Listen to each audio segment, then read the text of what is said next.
Sunday afternoon, Thomas the Tank Engine puffs along his branch line with Annie and Clarabel. First, they pass the watermill. Next, they come to a big farm. Then, they can see a bridge with a village nestled either side of it. This is a special place. Whenever children hear Thomas coming along, they stand on the bridge waving until he is out of sight. One day, Thomas was running late. He had stopped at the signal before the bridge to talk to some new children. Percy was waiting too. "Hurry up, Thomas," called Percy when dropped. "If you're late, the Fat Controller may get a new engine to replace you."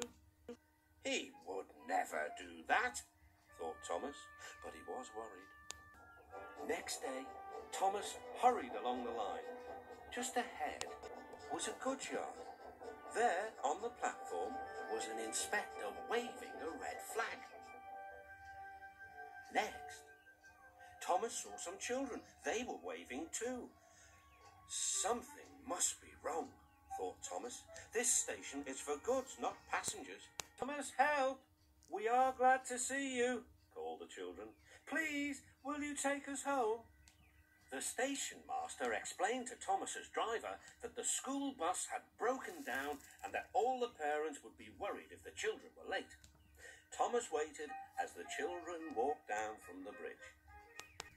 Then he took them to the next station, where Bertie was waiting to take them home. When Thomas finished his journey, he was very late.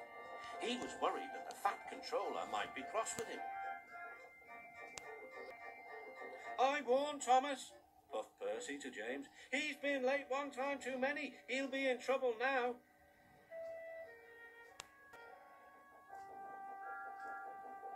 But next morning, the Fat Controller were to be seen.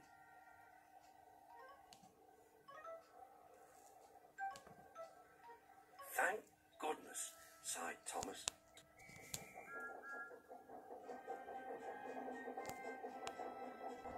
Thomas knows every part of his branch line, but just ahead was a stretch where the hot sun had bent the rails on the track. "Careful, Thomas," called his driver, but it was too late. "That's done it," said his driver. "We shan't get any further today."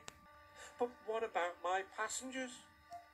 "Don't worry, they'll be looked after," replied his driver. While workmen repaired the line, Thomas had to shunt trucks in the yard. Bertie came to see him. "I understand you need my help again." "Yes, Bertie," replied Thomas sadly. "I can't run without my rails."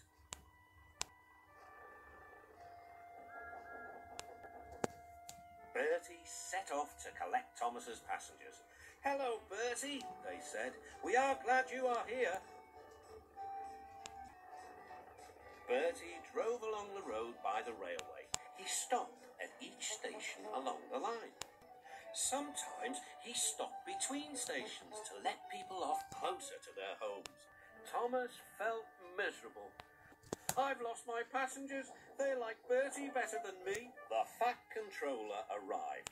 "Your branch line is repaired. I'm going to change your timetable so that you and Bertie can work together more."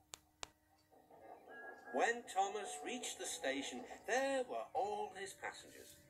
"Bertie is a very good boss, but we missed our train rides with you," they said. Thomas spoke to Bertie.